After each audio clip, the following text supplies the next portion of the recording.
two, three, four.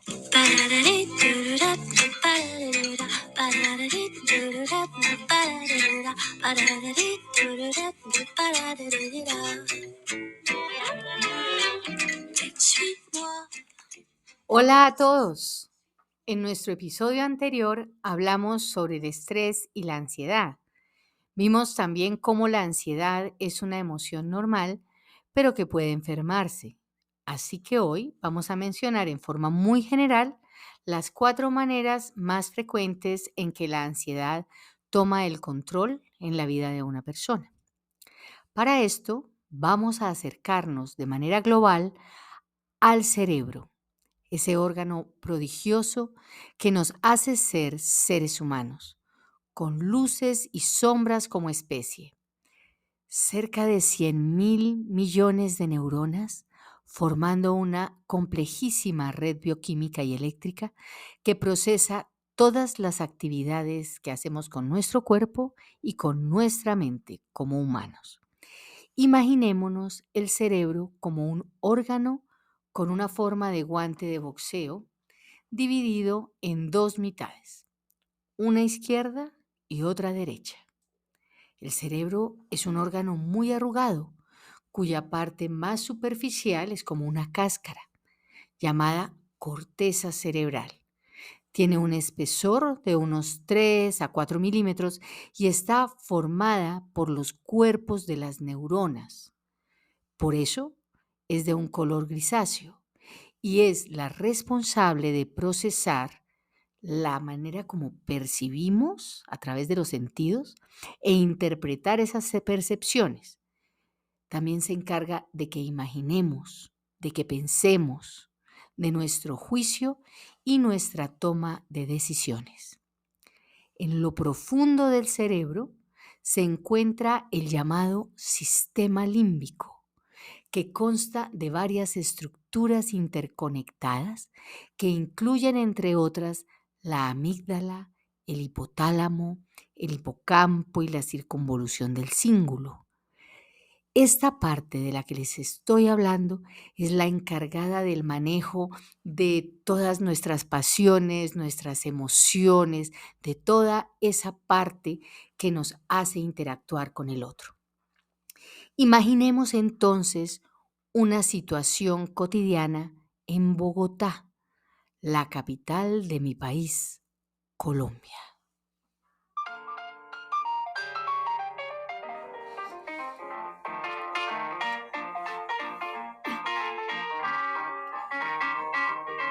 Cualquiera de nosotros sale de su casa con un buen cálculo de tiempo para llegar a la oficina o a la universidad. Llegamos a la estación de Transmilenio y hay muchas personas apuradas que nos empujan. De pronto percibimos a un sujeto mirando a los apurados. Se ve calmado con las manos en los bolsillos, cara de pocos amigos, y comienza a acercarse a nosotros. Para este momento, la corteza occipital del cerebro, que percibió la imagen del sujeto, ya envió la información al lóbulo prefrontal, que en menos de segundos la envía a la amígdala, que la recibe y la manda a la corteza motora para que hagamos acciones de autocorrección. Aprieto mi cartera, reviso dónde tengo el celular, camino a distancia del sujeto, quiero permanecer lejos de este tipo.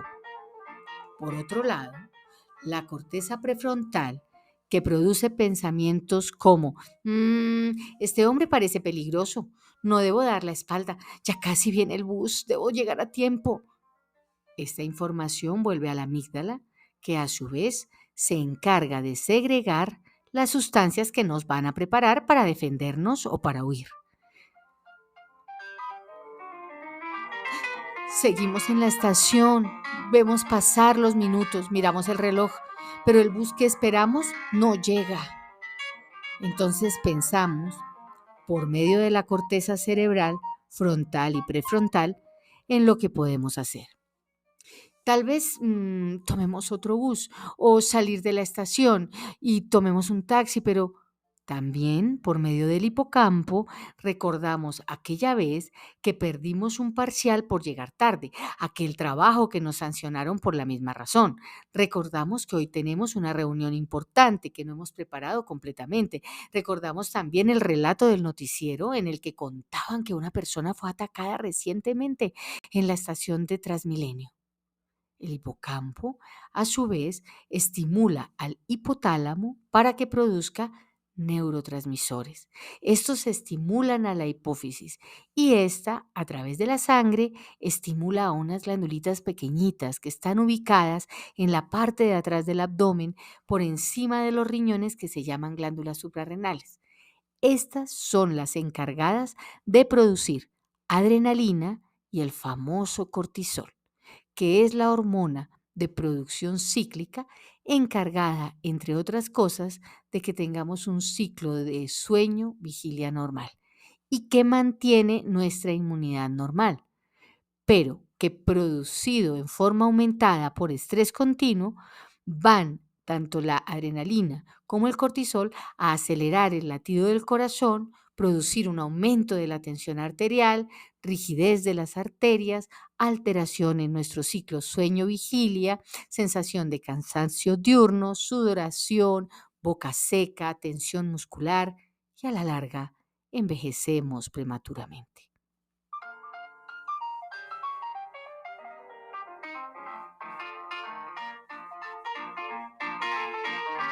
Volviendo a nuestro día en Bogotá, para entonces está llegando el bus. Todos se abalanzan hacia la puerta, incluso el sujeto sospechoso que esta vez se acerca mucho a nosotros hasta que nos toca. Decidimos empujar fuertemente para poder entrar y le damos un codazo lo más fuerte que podemos al hombre que nos había parecido sospechoso. De pronto, el hombre saca las manos de los bolsillos y trata de agarrarse de la barra en el bus. Lleva las manos vendadas, por lo que parece una quemadura muy grave y reciente. Ups, cuando vemos esto, en nuestro cíngulo procesamos toda esta información. Tratamos de extender el brazo para apoyar al hombre. Pedimos disculpas.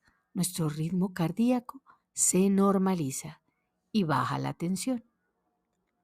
Más o menos así opera nuestro cerebro en momentos de estrés y así se produce la ansiedad como reacción a circunstancias específicas.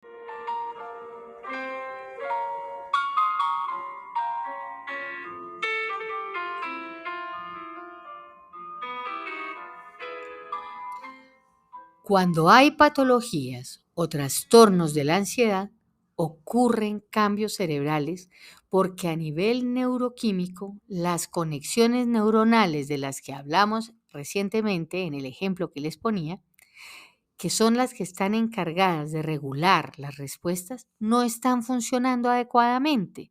Entonces se vuelven mucho más sensibles estas conexiones. ¿Qué alteraciones se producen?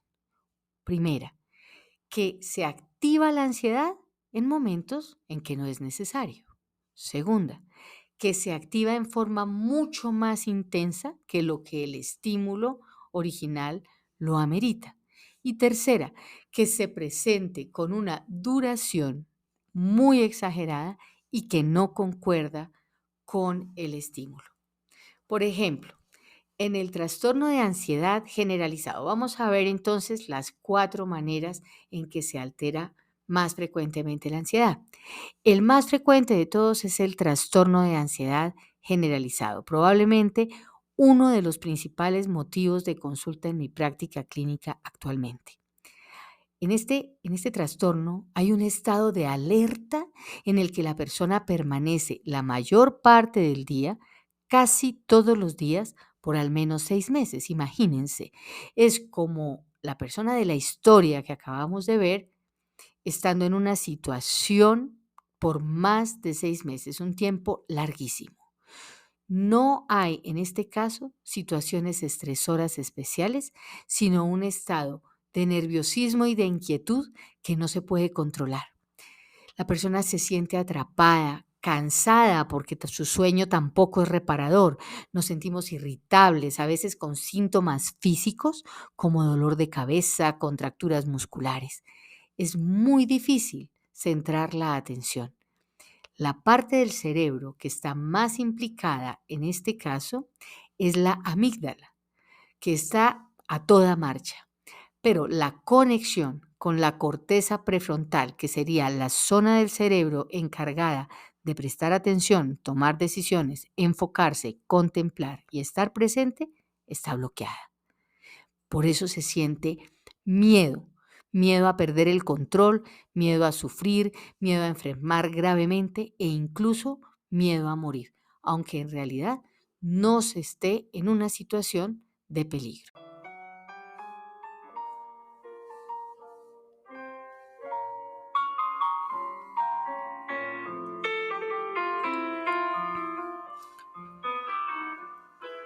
Otra de las alteraciones en la ansiedad que es muy, muy frecuente en consulta es el trastorno de pánico.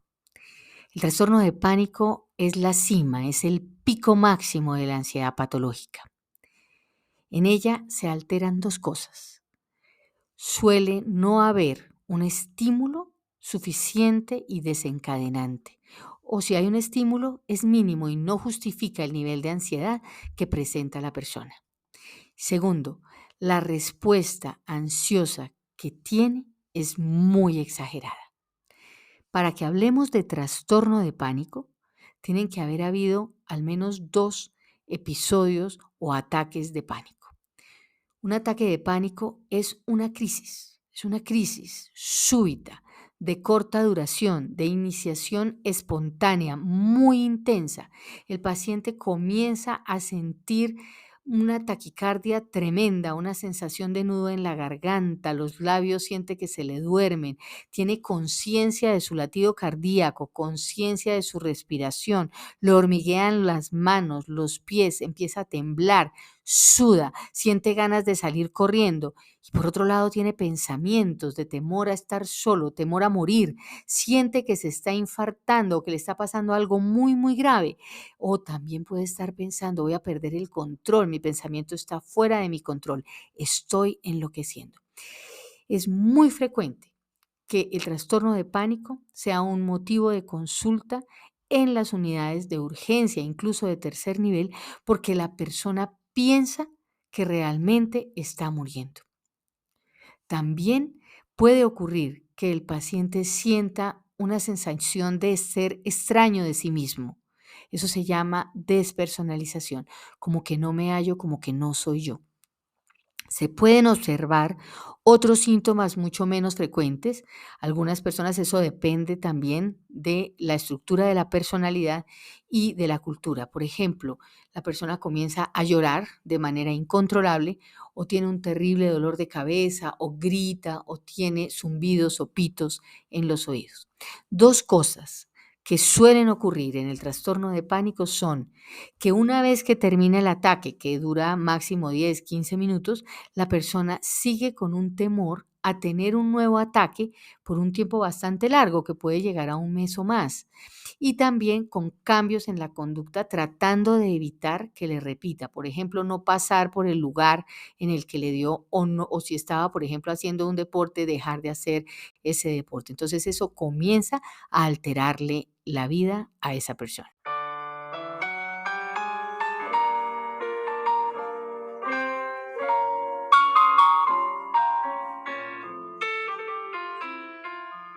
El tercero de los trastornos de la ansiedad, en cuanto a frecuencia, es el trastorno fóbico. Una fobia es un temor irracional, un temor que sabemos que no es lógico. Estos se manifiestan por síntomas físicos que acompañan a ese temor. Por ejemplo, sonrojarse, sudar, temblar físicamente o que la voz nos tiembla, taquicardia, aislarnos de compañeros, tener náuseas, malestares digestivos, mareos, nudos en la garganta y comenzar a evitar aquello que nos está desencadenando el temor irracional, es decir, la fobia. Las fobias se clasifican de la siguiente manera. La primera sería la agorafobia. La agorafobia es el miedo a estar en un lugar o en una situación que me pueda ocasionar pánico, impotencia o vergüenza. Suelen ser lugares llenos, a veces lugares muy abiertos, de donde yo pueda sentir que no tengo de dónde agarrarme si me empieza el pánico. Es muy frecuente el trastorno anterior del que habíamos hablado, que es el trastorno de pánico, con agorafobia. El segundo de las fobias, la segunda presentación de las fobias suele darle más a los niños, que es la ansiedad social. Comienza en la infancia, pero puede también presentarse en la adolescencia o en la adultez. Este es un temor irracional a las interacciones sociales cotidianas que les empiezan a producir a los niños un miedo terrible, timidez, vergüenza y que muchas veces no lo sabemos manejar en el aula de clase y el niño empieza a empeorar en su interacción social. Se manifiesta, además de los síntomas físicos que ya habíamos mencionado en todos los trastornos de ansiedad, como la aceleración del corazón, que es la taquicardia, la boca seca, el estar sonrojado, el estar temblando, el sentirse frío, también hay pensamientos permanentes de sentirse humillado, de sentirse avergonzado o sentirse juzgado y tener mucho fastidio, mucho temor a estar en grupos con extraños o en grupos con adultos o familiares y que los demás noten que él está ansioso, él o ella está ansioso. Les molesta participar en reuniones sociales, se bloquean para exponer o para hablar en público, a veces tartamudean, la persona evita asistir a reuniones, entrar a baños públicos, a centros comerciales y cosas como estas. Pasemos ahora a la tercera de las fobias, que serían las fobias específicas. Estas son un temor exagerado o desproporcionado e irracional frente a un peligro que en realidad no es grave, ¿no? Y que nos plantea un objeto o una situación o un animal. Por ejemplo, un temor exagerado, sobredimensionado a los ratones o a las gallinas, o por ejemplo a la oscuridad o a volar, o un temor a, a hablar en público, a las inyecciones, a la sangre. Hay muchísimos temores que pueden presentarse como un temor irracional. Lo que realmente nos plantea no reviste la gravedad para el temor que estamos experimentando. Básicamente, esta persona experimenta una resistencia tremenda, inmediata e intensa al objeto o circunstancia que genera la fobia, al punto que puede poner en riesgo su vida para evitar el objeto o la circunstancia que le está generando el malestar. Es importante que para que estemos hablando realmente de una fobia, haya por lo menos 6 meses con este malestar y que genere un cambio en las relaciones sociales, en la parte laboral o en la vida familiar de la persona.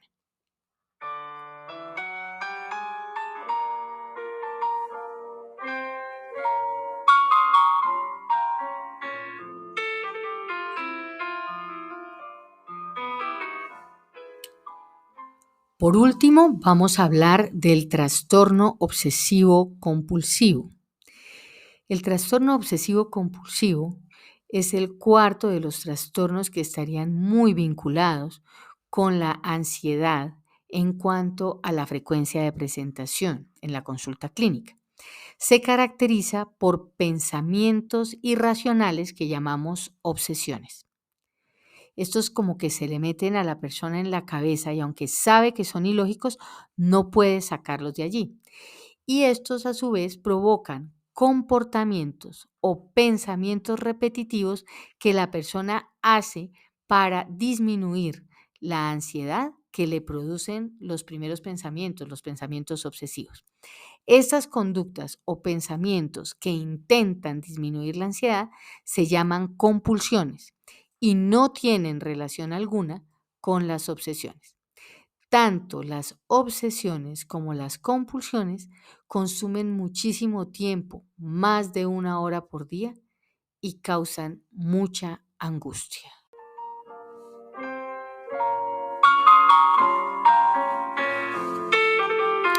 Recuerdo a una paciente a quien atendí hace ya varios años.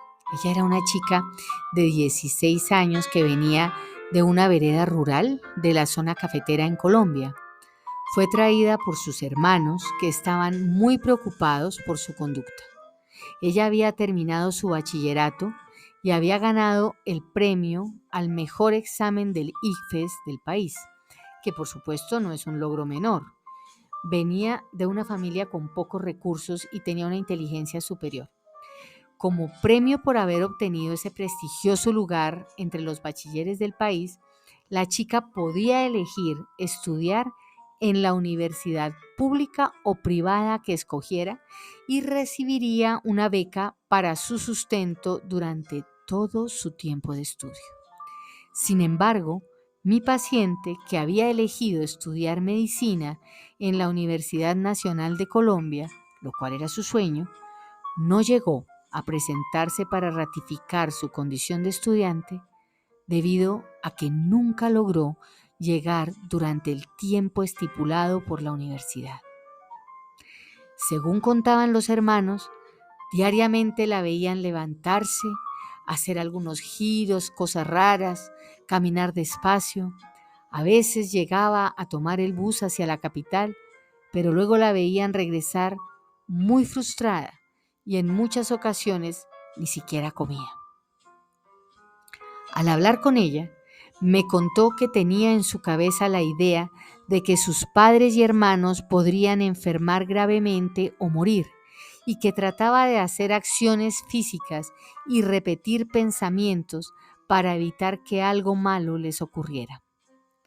Aun y cuando se daba cuenta de que todo esto era totalmente ilógico, en su caso, sentía que debía tocar todo con la mano derecha antes que con la izquierda, pero si fallaba en algún momento, debía volver a comenzar la rutina desde la acción inicial de levantarse de la cama. Esta chica había perdido su beca a causa del trastorno obsesivo compulsivo que padecía. Sin embargo, iniciamos un tratamiento tanto para las alteraciones del cerebro, que en este caso el neurotransmisor serotonina y el GABA, que como habíamos visto son sustancias químicas transmisoras de información entre diversas zonas cerebrales. En el caso del TOC, se afectan especialmente en la zona del cíngulo y sus conexiones, y por lo tanto no hay una interacción adecuada entre los pensamientos racionales y las emociones.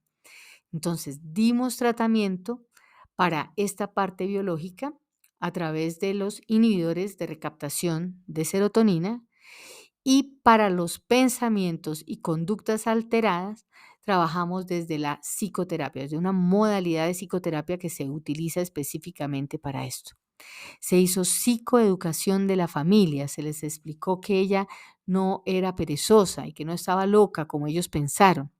Y contactamos a través de trabajo social al Departamento de Bienestar de la Universidad Nacional para que la paciente recuperara el apoyo para su subsistencia durante sus estudios. Hoy en día, mi colega trabaja como médica en Europa y lleva una vida normal. Ahora que hemos conocido un poco más sobre los trastornos de la ansiedad, si he logrado que las personas que me escuchen se den cuenta de que los trastornos de la ansiedad no son un asunto menor y de que en ellos hay una afectación biológica del cerebro, por lo cual hay que recibir tratamiento médico que incluye la parte farmacológica dada por el médico especialista, que en este caso sería el psiquiatra y su equipo, que incluye profesionales como psicólogos, como fisioterapeutas, como trabajadores sociales, nutricionistas y otros según el caso, me sentiré muy privilegiada. Existen muchísimos mitos que vienen hasta desde Hollywood, películas, que hacen que tengamos muchísimo miedo y vergüenza de consultar a un psiquiatra. Pero en realidad, ir al médico, en este caso al psiquiatra, es dar un paso enorme hacia el bienestar. Recordemos que los trastornos de la ansiedad tienen tratamiento, se pueden curar y tienen muy buenos resultados si este tratamiento se hace por profesionales idóneos. Bueno, he recibido muchos mensajes y muchas sugerencias que agradezco y que voy a tener en cuenta.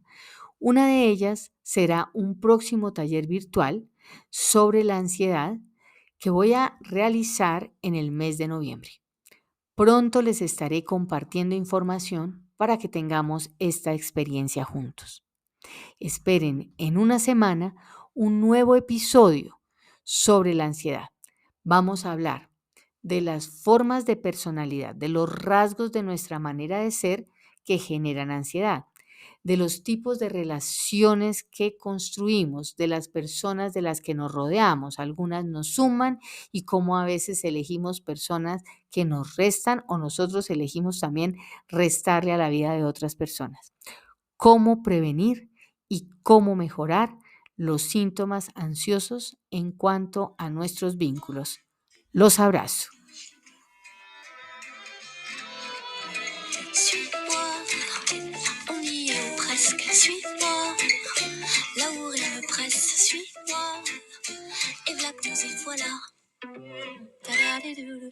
On se pose, c'est si bon quand on se pose. Plus de questions et qu'on ose